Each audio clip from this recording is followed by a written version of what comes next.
Восточная Азия – один из крупнейших центров человечества.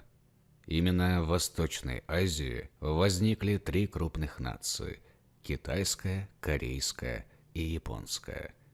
Все страны региона часто объединяют восточноазиатскую цивилизацию. Весь регион отличает культура уважения традиций и трудолюбия.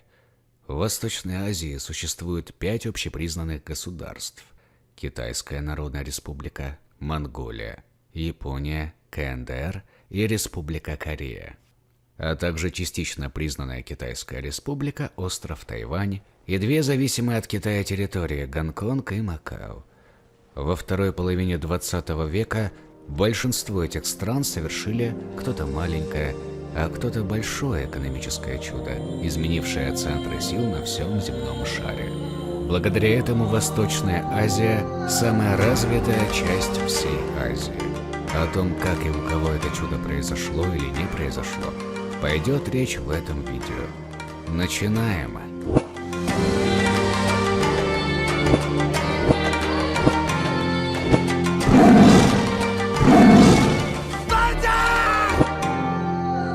Начнем, пожалуй, с Китая. Именно эта страна является главным экономическим локомотивом всего региона, а также на данный момент и мира. Китайская цивилизация – одна из самых древних на планете. Они внесли огромный вклад в науку и культуру. 4 великих китайских изобретения – компас, порох, бумага и книгопечатание – это только малая часть того, что здесь изобрели. В КНР достаточно парадоксально под управлением коммунистической партии возник крупнейший в мире рынок. В настоящий момент Китай – это лидер мирового промышленного производства, своеобразная огромная фабрика современного мира. Здесь производится широчайшая номенклатура товаров, хотя по уровню жизни КНР достаточно сильно уступает развитым странам. Вообще Китай – это 3-я по площади страна в мире после России и Канады. Основная часть населения Китая, как и всей Восточной Азии, сконцентрирована в восточной и юго-восточной ее части. В Китае проживает более 1 миллиарда 400 миллионов человек. До недавнего времени Китай лидировал по численности населения на планете, лишь не так давно уступив это лидерство Индии. По протяженности сухопутных границ, которые равны примерно 22 тысячам километров, Китай занимает 1-е место в мире. Вообще Китай по отношению к своей территории ведет довольно агрессивную политику со своими соседями, и эта тема достойна отдельного ролика. Этот народ за всю свою историю претерпел очень много. По меркам истории буквально недавно, 1959-1961 годы, страна пережила Великий Китайский голод, который унес жизни по разным данным от 15 до 30 миллионов человек. Этот голод был отчасти следствием провальной программы большого скачка в Китае. А вот политика реформы и открытости, начатая с 1978 года, дала те результаты, которые Китай имеет сейчас. 1-я экономика в мире. В те годы в Китай заходят крупные компании, такие как Coca-Cola, IBM, Panasonic, Motorola, и их кейсы становятся сверхприбыльными. Их примеру следуют и другие мировые бренды. Почему же Китай так преуспел? Факторов много. Если упрощенно, это дешевая рабочая сила, низкая себестоимость товаров, качество копии и лояльность государства. Из ежемесячных средних зарплат в мире по паритету покупательной способности мы видим, что только Южная Корея входит в десятку лидеров. В Китае же оплата труда оценивается намного ниже. Для производителей, конечно, это плюс. Также немаловажный фактор имеет цена на электроэнергию и на энергию в целом. Китай масштабно развивает свой энергетический сектор. На данный момент в Китае действует 18 атомных электростанций. В эксплуатации 53 реактора с установленной мощностью брута 53 495 мегаватт или около 13% от установленной мощности брута всех действующих АЭС мира. Также не забываем о том, что Китай является мировым лидером по добыче угля. Примерно половина всего угля в мире добывается именно в Китае, в основном для внутреннего потребления. В стране преобладающее количество котельных и ТЭЦ работает именно на угле. Вообще у китайского рабочего огромная производительность труда. Китайцы очень хорошо понимают, что время – это деньги. Большая часть продукции знаменитых итальянских брендов Prada, Armani и тому подобное отшивается в Китае. В Китае могут повторить практически все, что попадает им в руки. На китайском автомобильном рынке появилось очень много практически идентичных аналогов автомобильных моделей мировых брендов. Причем, как всем известно, вести судебное разбирательство по поводу авторского права с китайской стороной практически бесполезно. После того, как Китай привлек к себе мировые бренды и высокие технологии, он это производство и технологии адаптировал и начал делать свое, тем самым убрав лишнее звено. На сегодняшний день ситуация складывается таким образом, что иностранные компании не встречают особенно теплого приема на китайском рынке. Многие даже открыто заявляют, что время, когда иностранные компании господствовали на рынке Китая, остались далеко позади, и теперь Китаю нужны лишь чистые инвестиции в развиваемых страной областях и отраслях. Дело в том, что в наше время правительство Китая старается всеми силами поощрять отечественных производителей, и как результат этого многие крупные китайские компании сейчас демонстрируют высокую конкурентоспособность, а в некоторых областях не только сравнялись, но и даже опережают зарубежные компании. Если раньше здесь иностранные специалисты ценились на вес золота, то теперь в Китае появились свои профессионалы. Такое вот особенное китайское экономическое чудо. Северный сосед Китая, от предков которого они в древние времена основательно и безуспешно отделялись Великой Китайской стеной, а в начале 20 века не признавали их самостоятельное отделение от себя, это Монголия. Большая часть территории страны лежит на высоте от 1 до 2000 метров над уровнем моря. Здесь преобладают горы и высокие равнины, а также огромная пустыня Гоби. При этом примерно 11% территории Монголии занимают леса, в основном в северной ее части. Страна занимает большую территорию. Монголия является второй страной после Китая по площади в регионе. Несмотря на огромную территорию, соседей у Монголии всего два. Это Россия и Китай. Страна находится как бы в кольце двух гигантов. Природные условия для жизни в Монголии достаточно суровые.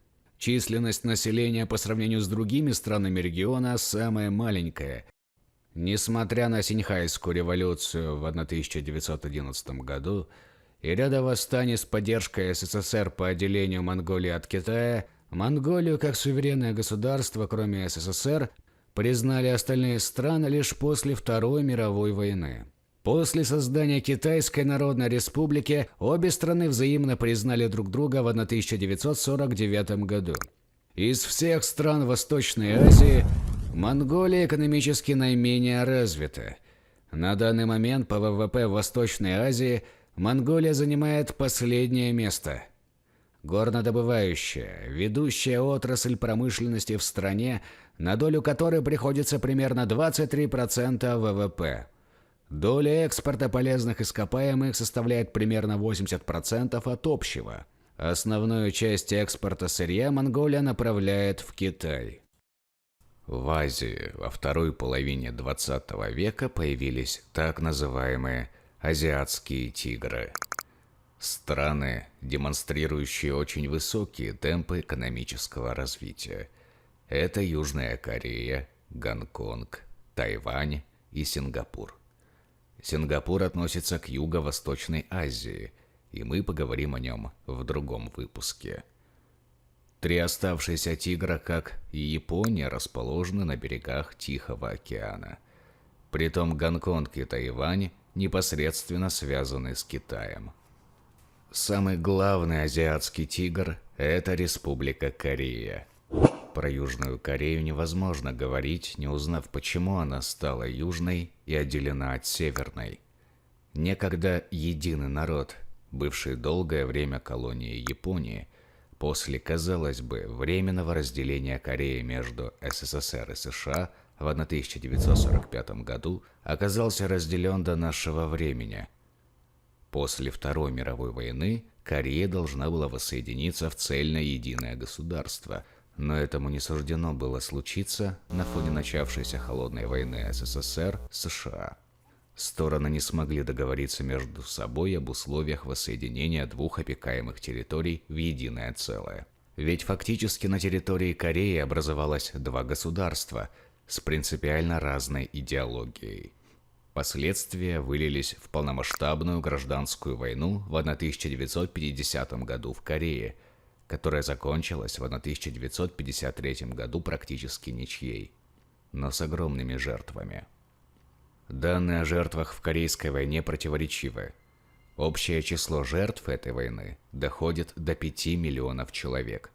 Граница же между двумя Кореями осталась там же, где и была до войны, на 38-й параллели.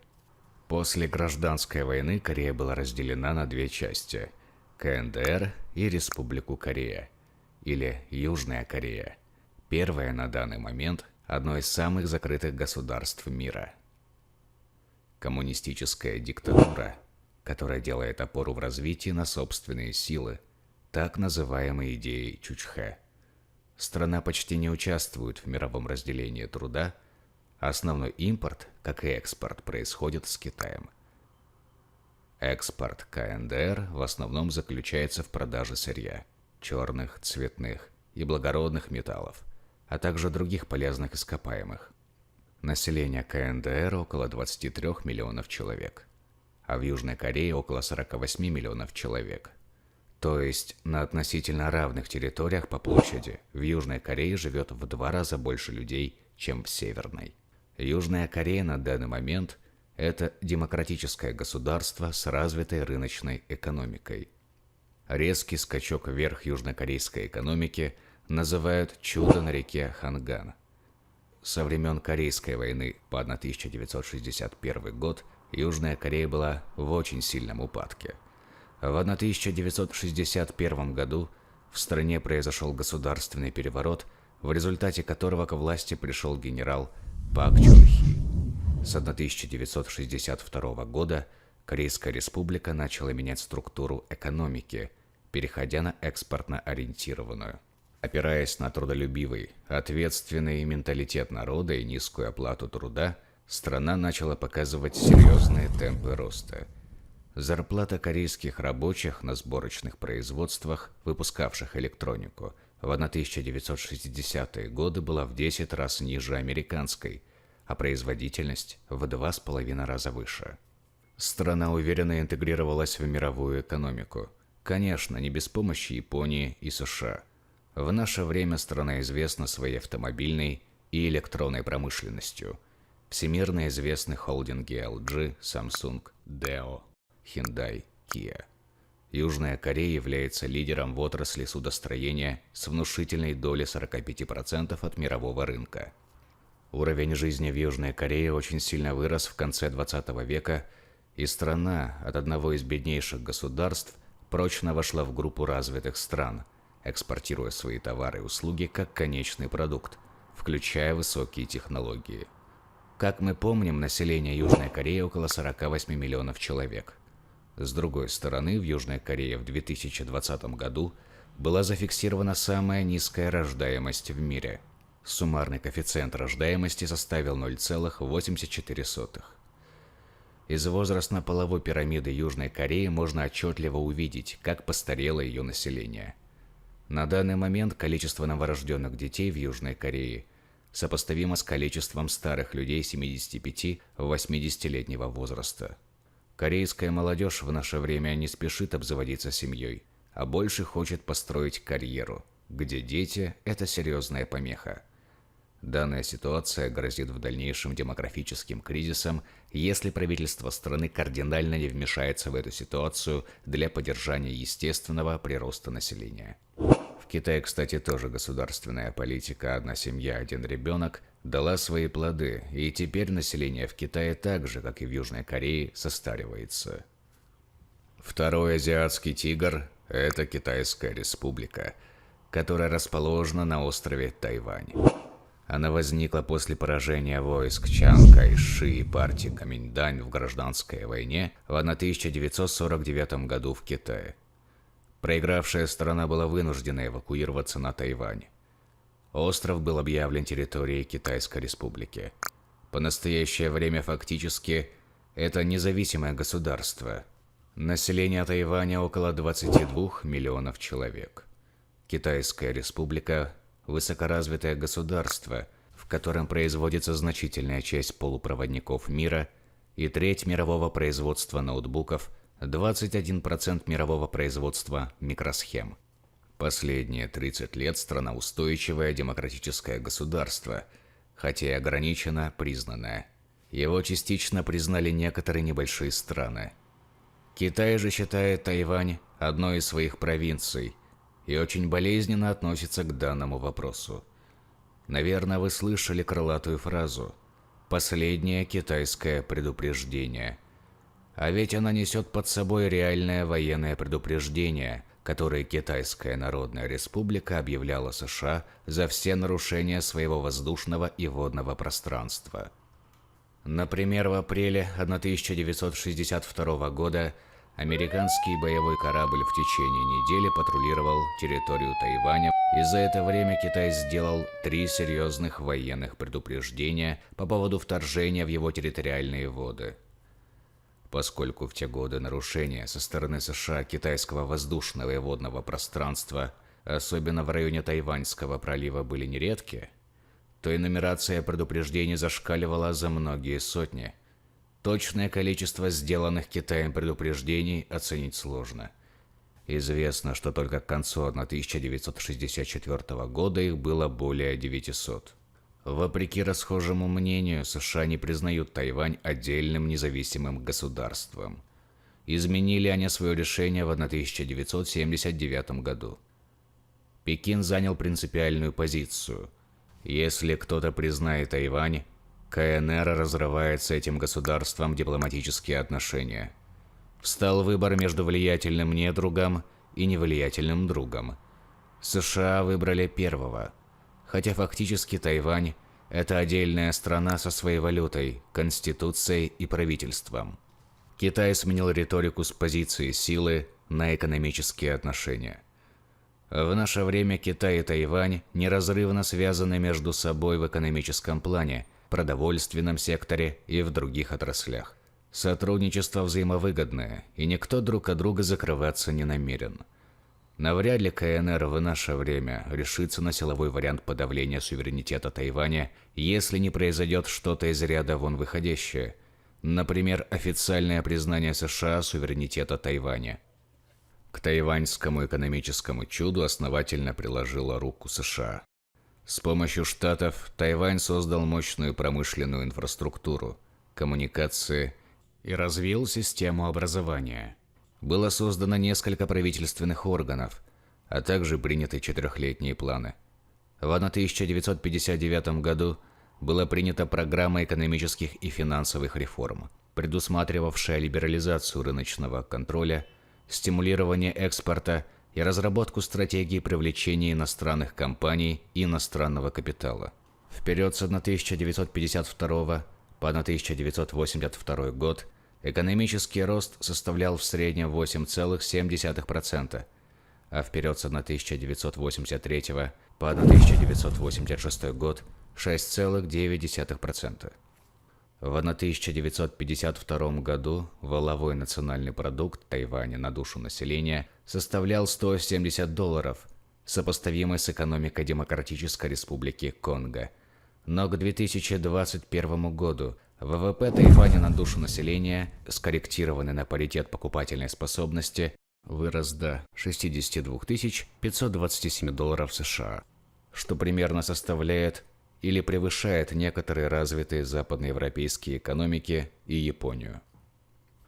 Неподалеку от азиатского тигра Тайваня расположился третий азиатский тигр – Гонконг. Это не город и не страна, а специальный административный район Китая. Более 150 лет Гонконг был британской колонией. С 1997 года он уже не британский город, но еще и не совсем китайский. Сейчас идет переходный период. До 2047 года Гонконг будет существовать по принципу «одна страна, две системы». Формально он входит в состав КНР, но на особых условиях. Здесь своя экономика, налоговая система, миграционный режим. Правовая система британская. За внешнюю политику и оборону отвечает уже Китай. С каждым годом влияние материкового Китая на Гонконг усиливается. Гонконг и Китай – две разные планеты, и гонконгцы очень не любят, когда их называют китайцами. В Китае редко понимают английский. В Гонконге почти каждый на нем говорит. Даже китайский здесь другой. В Китае в основном говорят на мандарине, в Гонконге – на кантонском. На Гонконг не распространяется великий китайский фаервол. Здесь работают все соцсети, мессенджеры, в том числе и YouTube, который в Китае запрещен. Гонконг – смесь Запада и Востока, азиатский мегаполис с интернациональным характером. Гонконг – это 262 острова и часть материка до границы с Китаем. Всего здесь живет 7 миллионов 400 тысяч человек, из которых только 1 миллион 200 тысяч на острове Гонконг. Остров – это исторический и деловой центр Гонконга. Макао находится всего в 60 километрах по Южно-Китайскому морю от Гонконга. Это еще один специальный административный район КНР наряду с Гонконгом, который в 1999 году получил независимость от Португалии. До этого, в течение 442 лет, с 1557 года, Макао управлялся Португалией. Это была самая старая европейская колония в Восточной Азии. Макао – открытый порт, крупный финансовый центр со своей валютой. Это место известно своими казино, игорными домами, ипподромом, ночными клубами. Своеобразный азиатский Лас-Вегас. Сегодня Макао фактически является мировой столицей азарта. С 2010 года игорный бизнес приносит в бюджет Макао более 70% доходов. Туризм составляет 2/5 всего ВВП района. Макао производит и экспортирует текстиль. Также основным производством является рыболовство и табачная промышленность. Португалия за 4 века не могла не оставить ощутимый след в Макао. Португальский язык является официальным, наравне с китайским. Плотность населения в Макао считается самой высокой в мире – около 20 тысяч человек на 1 километр квадратный. При том, что в целом в Макао проживает чуть более 500 тысяч человек. Конечно, ВВП по ППС у такого маленького района в мировом масштабе незначительный. А вот если посмотреть ВВП на душу населения, в доковидные времена был первым в мире. Этот потрясающий результат Макао достиг своим необычайным азиатско-европейским контрастом. Желанием приехать сюда и вернуться вновь. Пятой страной региона является Япония. Япония – уникальная островная страна со своей самобытной культурой. Из кровавых уроков Второй мировой войны Япония сделала выводы, и теперь по Конституции она отказалась от своего права объявлять войну. С 1950 по 1973 год Япония совершила экономическое чудо. Рост экономики в период экономического чуда составлял почти 10% ежегодно. Это были самые высокие темпы роста среди развитых стран того времени. Второй экономикой мира Япония числилась более 40 лет с 1968 года, уступив это место Китаю лишь в 2010 году. Суть японского чуда в удивительном взаимном доверии верховной власти и большого бизнеса. В Японии государство, сообща с большим бизнесом, выработало экономическую стратегию. Они четко определяли приоритеты развития страны. На первом этапе упор был сделан на развитие металлургии, судостроения, нефтехимии. Создали самую передовую в мире металлургию. Стали выплавлять 100 миллионов тонн стали. Япония превратилась в первую судостроительную державу мира. Строили танкеры водоизмещением 200-300 тысяч тонн. Чтобы у себя перерабатывать нефть, начали развивать нефтехимию. То есть, по сути, почти не имея на своей территории ни запасов железной руды, ни запасов углеводородов, Япония умудрилась добиться ощутимых успехов в металлургической и нефтеперерабатывающей промышленности. На втором этапе приоритеты были отданы бытовой электротехнике и автомобилестроению. Надо было сломать сложившийся стереотип. До 1960-х годов японские товары были дешевыми, но некачественными. Ценой огромных усилий на своих транзисторах, на своих телевизорах, потом автомобилях, они убедили мир, что японское значит качественное. В наше время все чаще говорят о японском экономическом застое. Экономика Японии в последнее время показывает не лучшие результаты. Тем не менее, эта страна занимает 3-е место в мире по номинальному ВВП, что является огромным достижением Японии. Автомобилестроение, робототехника и электронная промышленность – лидеры японской экономики. Для всех стран Восточной Азии в последние годы характерна очень низкая рождаемость. Самая низкая среди всех регионов мира. Лишь в КНДР рождаемость еще сохраняется относительно высокой. В остальных странах Восточной Азии на одну женщину приходится 1,4 ребенка. При этом в Южной Корее и Тайване высокая продолжительность жизни, а в Японии самая высокая в мире продолжительность жизни. Главная причина высокой продолжительности жизни Японии – высокоразвитая медицина в сочетании с малой распространенностью курения и японской культурой питания, основанной на малом потреблении мяса и преобладании в рационе овощей, рыбы и морепродуктов. Кстати, в Южной Корее у населения практически нет проблем с болезнями сердца, так как вся кухня страны основана на чесноке и луке. Слабой стороной стран, сделавших прорыв в сфере науки и техники в Восточной Азии, является сельское хозяйство. Япония, Южная Корея, Тайвань, даже Китай с его огромными сельскохозяйственными территориями не обеспечивают себя продуктами питания полностью и вынуждены их импортировать. Своеобразное мировое разделение труда в действии. Спасибо за просмотр и жду ваших комментариев по поводу ролика. Всегда очень интересно их читать. Именно для таких, как вы, ребята, кто досматривает видео до конца и делаются ролики. С вами был канал Просветись.